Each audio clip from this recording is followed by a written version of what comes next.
Alaric becomes mortal. The false sister ghost fades forever. Nachtmar's corruption begins to heal as the trapped spirits are gently released. The unraveling. The hallway exhaled.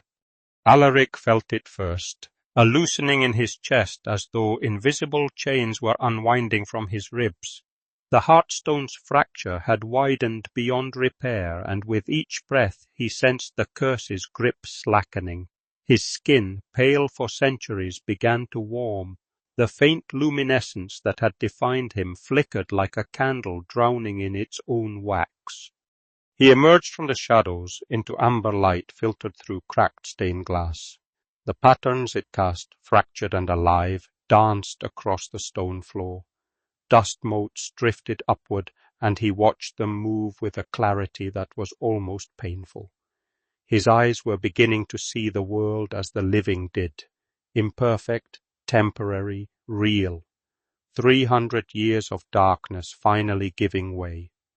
The grave roses that had choked the hallway were withering, their black petals curled inward, releasing their cloying sweetness one final time before turning to ash. She was waiting for him at the corridor's farthest point. Her form flickered, not the solid, vengeful presence that had haunted him for decades, but something fragmenting, dissolving at the edges.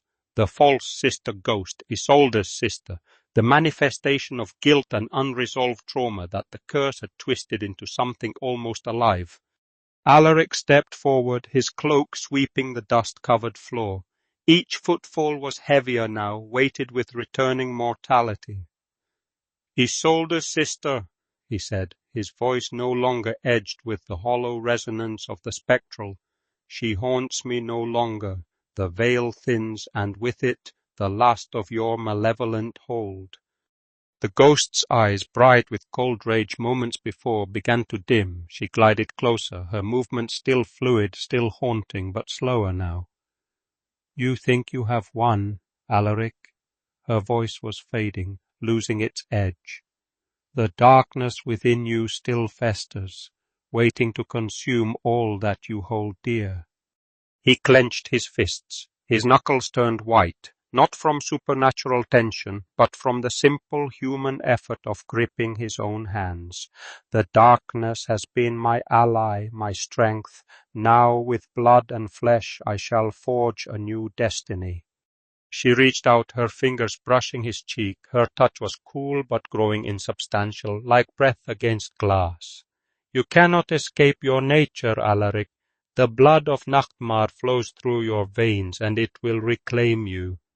He took her hand. Her palm was dissolving into mist even as he held it. He could feel it now, the difference between flesh and phantom. His grip was firm, possessive, desperate in a way he had never allowed himself to be. "Perhaps, but I will choose how I am reclaimed.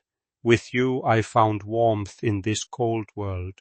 Without you I shall find purpose." Around them the hallway was transforming. The Heartstone's dust spiraled upward in a gentle current, each particle carrying a faint luminescence. Soul light, released at last. The trapped spirits that had screamed silently within Nachtmar's walls for generations began to drift free, their forms visible now as gossamer threads of light, ascending toward the chapel ceiling and beyond. The false sister's form was nearly transparent now, but she did not resist. Instead she drew closer, and Alaric found himself dancing with her, a waltz of shadows and fading light. His hand settled on her waist, pulling her near. Her fingers traced up his arm, across the curve of his neck. The heat between them built, not the oppressive warmth of corruption, but something else, an unfamiliar sensation that felt like choice. "Then let us dance, Alaric," she whispered, her voice barely audible now, like wind through an empty room. "Let us revel in the last moments of this waning night." They moved together in the fractured amber light. Her form grew fainter with each step, dissolving into the rising dust and drifting spirits. She was fading not in agony, but in a serenity that had eluded her for centuries, a release finally granted after centuries of torment. Alaric's eyes, dark and human now, found the mirror that hung on the hallway wall. In its surface he saw his reflection clear, a man with high cheekbones, with skin that had begun to flush with living color, with eyes that held sorrow but no longer hunger. The tattoos that had traced his face were fading too, ink dissolving like the ghost herself.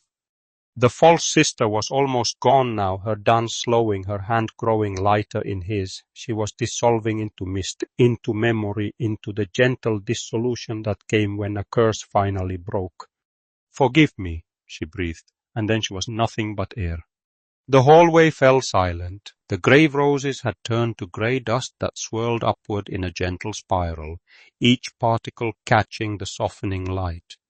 The stained glass was clearing, its colors brightening to gentle gold, and above, in the chapel beyond the hallway's far end, Alaric could hear it, the sound of peace, not silence, but the absence of screaming. He stood alone in the mirror, unmarred and unobserved, finally mortal, finally free.